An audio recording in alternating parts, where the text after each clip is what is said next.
Hello students, good morning. Electrician फंडा के online portals पे आप सभी का एक बार फिर से स्वागत है। आज का जो ये वीडियो है ये उन के लिए बहुत ज़्यादा महत्वपूर्ण है जो CITS यानी CTI करने के लिए जा रहे हैं। जैसा कि फॉर्म निकल चुके हैं, सभी लोगों ने लगभग फॉर्म को फिलअप कर दिया है क्योंकि 2 अगस्त लास्ट डेट थी इसको फिलअप करने की। लेकिन अभी फ़िलहाल में CITS की जो डेट है वो बढ़ाकर 8 अगस्त तक कर दी गई है, यानी डेट को एक्सटेंड कर दिया गया है। तो आज की जो ये वीडियो है, इस वीडियो में हम लोग बात करने वाले हैं CITS के सिलेबस के ऊपर, क्योंकि बहुत सारे बच्चों में क्या होता है कि ये कन्फ्यूज़न रहता है कि आखिरकार CITS का सिलेबस क्या है। तो आज इन्हीं सिलेबस में क्या क्या चीज़ें होती हैं, किस पे हमें फोकस करना है, कैसे मार्क्स को गेन करना है, वो सारी चीज़ें आपको यहाँ पर बताया जाएगा। तो इस वीडियो को स्टार्टिंग से लेके एंड तक अच्छे से देखिएगा, कहीं भी स्किप मत कीजिएगा, क्योंकि आपने अगर एक भी चीज़ों को स्किप किया तो आप कहीं ना कहीं एक जो ज़रूरी इन्फॉर्मेशंस है वो आप स्किप कर देंगे और उसकी वजह से कहीं ना कहीं कुछ इश्यूज आ जाते हैं। तो सिलेबस से पहले मैं थोड़ा सा आप लोगों को इसकी कुछ डिटेल्स के बारे में बताऊंगा। हालांकि आपने बहुत सारी डिटेल्स को इसके एडवर्टाइजमेंट में देख लिया होगा, फिर भी मैं एक बार इन सब चीज़ों को आपको थोड़ा थोड़ा क्लियर कर दूं जो आपके लिए ज़रूरी है। क्या एज क्राइटेरिया है, क्या फ़ी है, इन सब चीज़ों के बारे में हम लोग डिस्कस नहीं करेंगे क्योंकि ये ऑलरेडी आप लोगों ने फॉर्म को फिलअप कर चुके हैं। तो हम लोग CITS के बारे में ही बात करेंगे। तो direct journal of training CITS में कुछ एब्रिविएशंस हैं, उनके बारे में हम लोग डिस्कस कर लेते हैं कि जो इसको टेस्ट कराता है वो AICET है, यानी all India common entrance test होता है। यानी ये जो टेस्ट है ये ऑल इंडिया लेवल पे होता है और इसमें पूरे भारत के बच्चे भाग लेते हैं और ऑल इंडिया लेवल पे एक रैंकिंग बनती है। उसी रैंकिंग के हिसाब से आपको कॉलेज मिलते हैं। NSTI क्या है? नेशनल स्किल ट्रेनिंग इंस्टीट्यूट है, यानी हमारे इंडिया के अंदर बहुत सारे NSTI हैं जहाँ पे हम CITS की ट्रेनिंग लेते हैं, है ना। अब ये CITS क्या है, हम जिस कोर्स को करने जा रहे हैं आखिरकार उसका मतलब क्या है? तो देखिए, CITS का मतलब होता है क्राफ्ट इंस्ट्रक्टर ट्रेनिंग स्कीम। और यही हम बात करें अगर ITOT, क्योंकि जैसे हमारे NSTI होते हैं ऐसे ही हमारे ITOTs होते हैं। जैसे हम यूपी की बात करें तो यूपी में जो ITOTs है वो लखनऊ में है ना। तो institute of training of trainers, यानी जो हमारे ट्रेनर्स होते हैं, जिनको जो हमारे इंस्ट्रक्टर्स हैं चाहे या जो ट्रेनर्स हैं, उनके लिए जो इंस्टीट्यूट्स होते हैं ट्रेनिंग प्रोवाइड कराने के लिए, वो हमारे ITOTs कहलाते हैं। हालांकि यहाँ पर भी हम लोग सारे ये एक तरीके से ये भी क्या हैं, CTI कॉलेज ही हैं, है ना। उसके बाद NCVT, जिसमें आप ITI करते हैं। जी हाँ, national counselling for vocational training. कई बार आपसे पूछा जाता है NCVT की फुल फॉर्म क्या है और यही आपको नहीं पता होता है, ठीक है। उसके बाद CTS, देखिए CITS और CTS में अंतर क्या है। तो CITS क्या है? क्राफ्टमैन ट्रेनिंग स्कीम है। यहाँ पे क्राफ्ट्समैन नहीं लिखा हुआ है, तो क्राफ्टमैन ट्रेनिंग स्कीम है। और CITS क्या है? क्राफ्ट इंस्ट्रक्टर ट्रेनिंग स्कीम है। यानी CITS जो है, ये जो आप CITS को देख रहे हैं ये CITS वही है, सॉरी, जो CTS आप यहाँ पे देख रहे हैं ये CTS यानी जो आप ITI करते हैं ना, उसको हम CTS के नाम से भी जानते हैं, यानी क्राफ्ट ट्रेनिंग स्कीम या क्राफ्टमैन ट्रेनिंग स्कीम के नाम से जानते हैं। और जब इसके बाद आप CTI करते हैं उसको हम लोग CITS के नाम से भी जानते हैं, क्राफ्ट इंस्ट्रक्टर ट्रेनिंग स्कीम, ठीक है। EWS इकोनॉमिकल वीकर सेक्शन आजकल बहुत ज़्यादा फेम में है, बहुत ज़्यादा मतलब कि एक तरीके से हाईलाइटेड न्यूज़ है। EWS का सर्टिफिकेट है ना। NTC क्या है? नेशनल ट्रेड सर्टिफिकेट होता है ना। जो आपको ITI करने के बाद जो बच्चे NCVT से अपना क्या करते हैं, NCVT से क्या कर लेते हैं, ये ITI को कंप्लीट कर लेते हैं, उनको NTC का सर्टिफिकेट दिया जाता है, ठीक है। अबाउट CITS की बात करें तो सीधे सीधे शब्दों में मैं बोलता हूं कि जो CITS क्या है, एक ऐसी स्कीम है जिसके अंदर हम लोग इंस्ट्रक्टर्स को ट्रेंड करते हैं। यानी अब जो ITI में पढ़ाने के लिए जो टीचर्स होते हैं उन्हें हम लोग इंस्ट्रक्टर्स के नाम से जानते हैं। तो उन इंस्ट्रक्टर्स को ट्रेंड करने के लिए CITS एक कोर्स होता है जिसके थ्रू उनको ट्रेंड किया जाता है और उनको ट्रेंड करने के बाद में वो लोग जाके वेरियस ITIs में टीचिंग कर सकते हैं, यानी ट्रेनिंग दे सकते हैं, ठीक है। Instructors are trained in 34 trades, 34 trades हैं टोटल। CITS कॉलेज की बात करें तो 46 है, 28 NSTI हैं और 6 स्टेट आईटॉट्स हैं प्लस 12 प्राइवेट आईटॉट्स हैं, है ना। ये संख्या घट बढ़ सकती है ना, ये मैं कंफर्म नहीं कह सकता कि पूरा है। कंडक्टिंग एजेंसी जो होती है आपका जो टेस्ट कराती है वो लोग हम पहले ही डिस्कस कर चुके हैं, national counselling of vocational training, है ना। तो जो ये है कौन होता है, NCVT होती है, ठीक है, जो ये CITS को कराती है पूरा। तो इसके बाद जैसे अभी हमने बात कर ली कि CITS में होता क्या है, तो CITS में क्या किया जाता है कि वर्क एज अ इंस्ट्रक्टर्स, यानी आप जब CITS को कंप्लीट कर लेंगे, आप CTI की ट्रेनिंग को कंप्लीट करते हैं तो आपको एक सर्टिफिकेट दिया जाता है और आपको सर्टिफाइड किया जाता है कि आप एक इंस्ट्रक्टर्स बन चुके हैं ना। तो वर्क एज ए इंस्ट्रक्टर्स हो सकते हैं आप किसी भी ITI कॉलेज के अंदर यानी इंडस्ट्रियल ट्रेनिंग इंस्टीट्यूट्स के अंदर। Work as a training coordinator in industry for worker, यानी जो इंडस्ट्री होती है हमारी उसके अंदर आप वर्कर्स के लिए कोऑर्डिनेटर का काम कर सकते हैं। Compact with global training with the field of vocational training, आजकल आपने नई शिक्षा नीति के बारे में सुना ही होगा जिसमें हमने वोकेशनल ट्रेनिंग के ऊपर बहुत ज़्यादा जोर देते हुए हमने अपने प्राइम मिनिस्टर को देखा है। तो जो वोकेशनल ट्रेनिंग्स होती हैं वहाँ पर भी CITS के जो लोग होते हैं जिन्होंने CITS कोर्स किया हुआ है उनकी डिमांड होती है। Prepare return instruction material for vocational training, जैसे आपकी बुक्स बनती हैं उनमें जो रिटर्न मटेरियल उनको प्रिपेयर करने के लिए भी इनको मतलब हायर किया जाता है, ठीक है। तो ये छोटी छोटी चीज़ें हैं, लेकिन सबसे ज़्यादा जो मेन एम है आपका वो मेन एम है कि आप एक इंस्ट्रक्टर्स बने किसी ITI कॉलेज में। ये आप सभी का एक गोल है जिसकी वजह से आपने CITS का फॉर्म आपने फिलअप किया हुआ है, ठीक है। एंट्रेंस टेस्ट की बात करें तो DGT conducts all India common entrance test, जो AICTE होता है ना, यानी ऑल इंडिया लेवल पे टेस्ट होता है, ठीक है। इसमें ऑनलाइन एप्लीकेशन से इन्वाइट किए जाते हैं, ठीक है। अब इसकी क्राइटेरिया के लिए देखिए बहुत ज़्यादा कई बार पूछा जाता है कि NCVT आपके पास सर्टिफिकेट्स होना चाहिए, डिप्लोमा या डिग्री होना चाहिए किसी भी टेक्निकल इंस्टीट्यूट का, ठीक है। इसमें SCVT अलाउ नहीं होता है। अगर हम SCVT की बात करें तो SCVT अलाउ नहीं होता है, SCVT अलाउ नहीं है। अगर आपने SCVT किया हुआ है तो SCVT के बाद आपको क्या करना पड़ेगा, आपको अप्रेंटिसशिप करना पड़ेगा, आपको अप्रेंटिसशिप करना पड़ेगा और आपको NAC का सर्टिफिकेट लेना पड़ेगा, नेशनल अप्रेंटिस सर्टिफिकेट, एंड उसके बाद ही आप फिलअप कर सकते हैं। तो जो बच्चे NCVT से करते हैं, देखिए है ना यहाँ पे NAC है, नेशनल अप्रेंटिस सर्टिफिकेट हो या NTC हो, नेशनल ट्रेड सर्टिफिकेट, और नेशनल ट्रेड सर्टिफिकेट आपको NCVT देता है, SCVT वाला वैलिड नहीं होता है। साफ साफ लिखा हुआ है फॉर्म में कि SCVT trades are not allowed. तो वहाँ पे आपको NAC करना पड़ेगा, आपको क्या करना पड़ेगा, नेशनल अप्रेंटिस सर्टिफिकेट्स को करना पड़ेगा, ठीक है। तो ये सारी चीज़ें हैं। इसके बाद में हम लोग बात करते हैं पैटर्न की।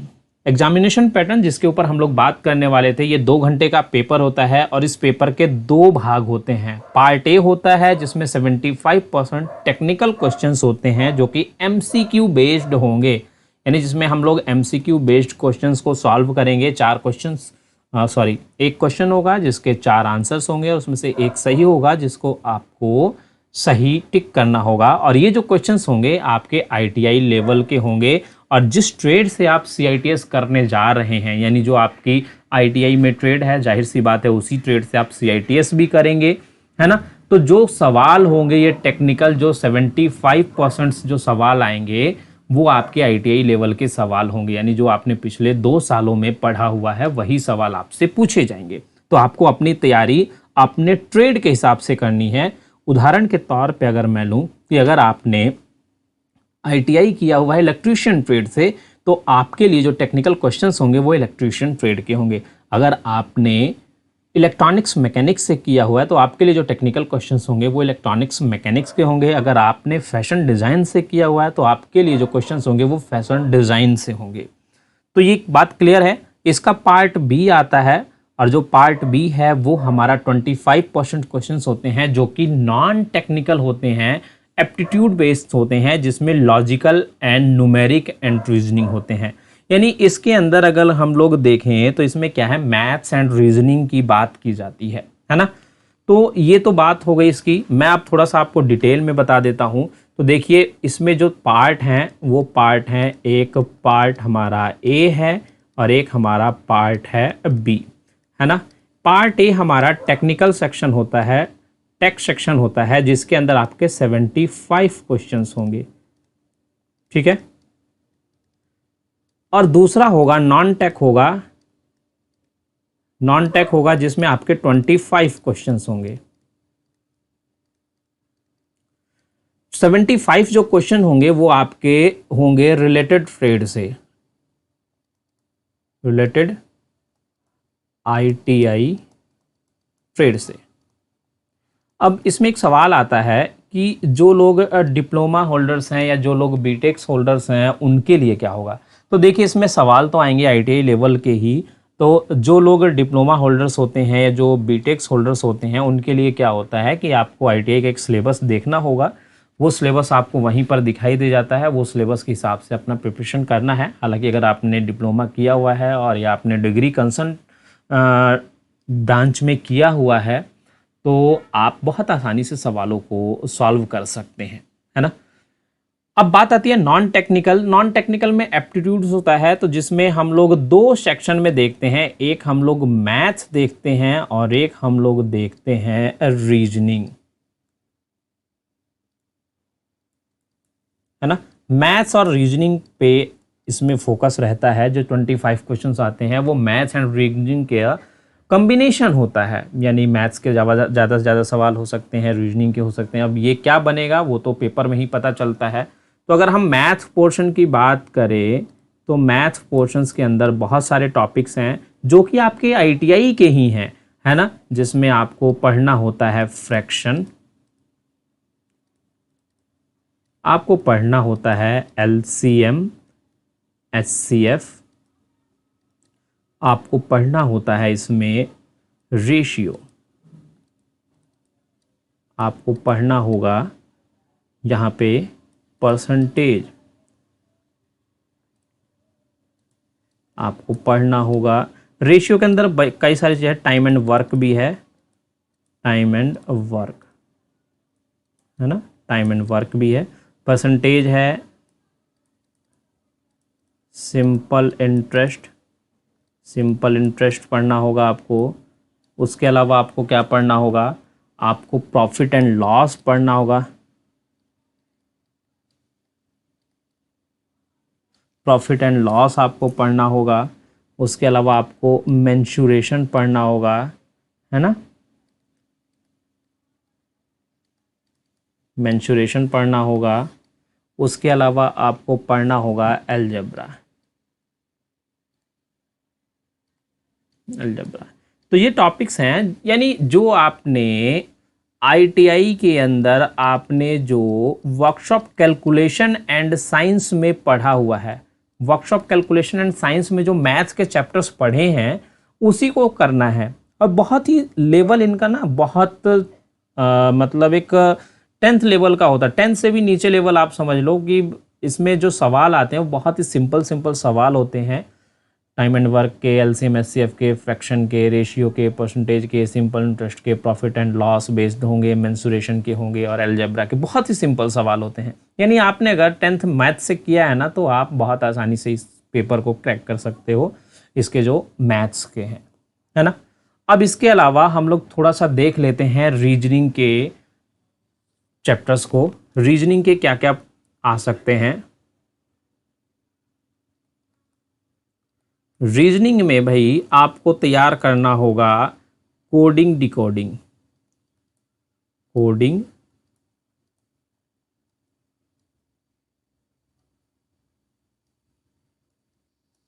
कोडिंग डिकोडिंग, आपको प्रिपरेशन करना होगा डायरेक्शन, आपको प्रिपरेशन करना होगा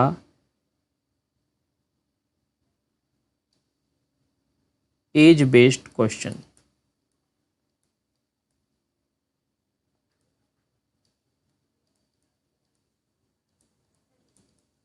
आपको प्रिपरेशन करना होगा ब्लड रिलेशन, आपको प्रिपरेशन करना होगा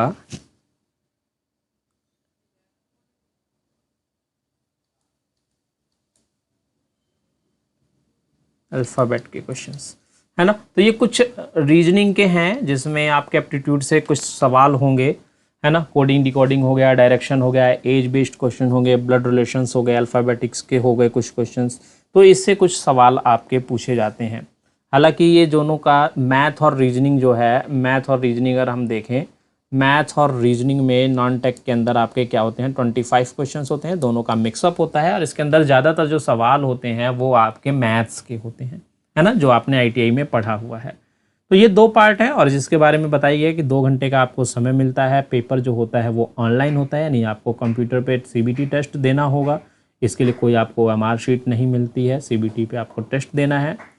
बाकी सारी डेटें आपको पता चली गई हैं जब आपने फॉर्म भरा है कि कब कब क्या क्या चीज़ें होनी है। क्योंकि ये थोड़ा सा डिले हुआ है तो हो सकता है कि और चीज़ें भी थोड़ा थोड़ा डिले हो जाएं, बट श्योरिटी नहीं है। तो आप अपनी तैयारी को इस हिसाब से करके चलिए कि आपका जो एग्ज़ाम है वो 20 अगस्त को ही होना है। तो समय आपके पास ज़्यादा नहीं है, लेकिन आपने तैयारी भी अपनी उसी हिसाब से की हुई है क्योंकि आपने ITI को पढ़ा हुआ ही है सारा कुछ। तो वो चीज़ें आप 75 क्वेश्चंस को अटैम्प्ट कर सकते हैं। हाँ, इसके अंदर एक नेगेटिव मार्किंग नहीं होती है, आजकल नेगेटिव मार्किंग नहीं रह गई है। तो आप सारे क्वेश्चंस को अटैम्प्ट करिए, है ना। पहले आप उन क्वेश्चंस को देखिए जो आप अच्छे से कर सकते हैं, उसके बाद जो क्वेश्चंस बचते हैं उनको छोड़ के ना आइए, उनको भी अटैम्प्ट करिए। उसके बाद ऑल इंडिया लेवल पे रैंक लगेगी। रैंक लगने के बाद में आपको क्या करना है, जो जिस फेज़ में आपका काउंसलिंग के लिए आता है आपको काउंसलिंग करानी है। तो आज की वीडियो इसी के संदर्भ में था। उम्मीद करता हूं कि आप लोगों ने इन सब चीज़ों को अच्छे से समझ लिया होगा क्या पैटर्न है। तो आप अपनी तैयारी को जोरों शोरों पे शुरू कीजिए। मेरी शुभकामनाएं आप सभी के साथ हैं। उम्मीद करता हूं कि आप सभी अपने उद्देश्य में कामयाब होंगे। आप अपने गोल को क्रैक करके CITS में जो भी जितने भी बच्चे हैं वो अपने अपने ट्रेड में एडमिशन ले लेंगे। तो बच्चों, आज की इस वीडियो में इतना ही। मिलते हैं नई वीडियो में नए टॉपिक के साथ। तब तक के लिए बाय बाय, टेक केयर। आपके कुछ कमेंट्स हैं तो कमेंट सेक्शन में आप दे सकते हैं। आपका कोई फीडबैक है तो फीडबैक आप मुझे दे सकते हैं। बाकी वीडियो को शेयर करना और लाइक करना ना भूलिएगा। तो फिर ठीक है, बाय बाय, टेक केयर।